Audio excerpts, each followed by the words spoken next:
Comme d'habitude, je me lève tôt et je vais faire un petit tour sur les toits de l'auberge.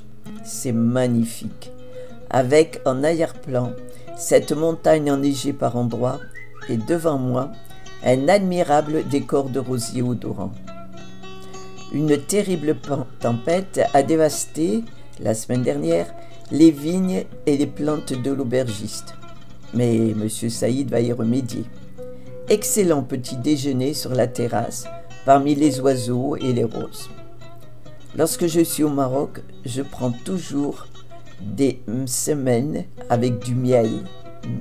L'auberge Jafar est à l'origine une ferme agro-maraîchère sur la route de Midelt. Elle s'étend sur plus de 30 hectares à une altitude de 1600 mètres. Elle est située à l'articulation du Moyen et Haut Atlas, au pied du Djebel Ayashi, qui cumule à 3737 mètres. Le propriétaire, Saïd Radou, ancien ingénieur des mines, l'a fait construire d'après ses plans. Chambres, patios, salons, où les roses de Damas exhalent leur si agréable parfum. Partout, dans toutes les pièces, se trouvent des pétales de roses fraîchement cueillis ou bien séchés. Je n'oublie pas la piscine bio, sans produit, qui vient des réservoirs de pluie. Malheureusement, je ne pourrai pas m'y baigner. Nous sommes pressés de rejoindre la caravane médicale à Riche.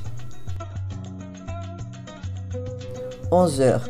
Nous reprenons la route et passons à Midelt en y admirant la statue d'une pomme, emblème de la ville. Midelt est célèbre pour celle-ci dans le Maroc. La production moyenne annuelle au niveau de la province de Midelt s'élève à 190 000 tonnes. À mon retour, j'y reviendrai. Je désire m'y arrêter plusieurs nuits et aller prier avec les moines de l'Atlas. Souvenez-vous, les moines de Tibérine. Petit détour à Riche pour voir les praticiens de la caravane médicale qui opèrent dans une école. Riche est situé au pied du Djebel Bouhamid, à l'entrée du défilé Nzala, où une piste conduit à la Zaoudia de Sidi Hamza, qui est une célèbre confrérie religieuse musulmane. Là se trouvent des ouvrages anciens de très grande valeur que j'aimerais voir si je peux revenir et si j'ai le grand honneur de visiter. Quelle surprise de voir cette cigogne en haut du minaret de cette mosquée. Madame la cigogne semble faire une prière.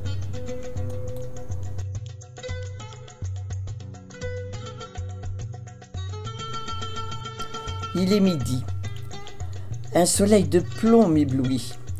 En entrant dans l'école, laissant Khadija avec ses amis, je m'arrête pour admirer 3 fresques pédagogiques très colorées. Je ne les ai pas photographiées.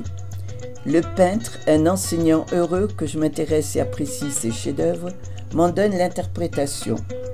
Explications qui m'ont vivement intéressé, une leçon de vie sur la naissance des humains, toute pareille dans toute la terre, une maman, un fœtus. Puis la vie, la maladie, la mort. Et surtout pour les enfants, l'acceptation et l'amour des autres avec leurs différences. Cherchant Khadija, je passe devant une salle de l'école et voyant que les officiels prient pour les futurs circoncis, je m'éloigne. Vite rattrapé par des jeunes hôtesses, je suis invité à m'asseoir dans la tribune à côté de l'imam. C'est un très grand honneur que j'apprécie énormément. Tout d'abord, je refuse par discrétion et je suis chrétienne. Mais devant l'insistance de la présidente, je monte sur l'estrade. Là, face à moi, je peux admirer et suis émerveillée devant la beauté de ces enfants en bas âge, bien nourris et apaisés. Les mamans sont fières et heureuses.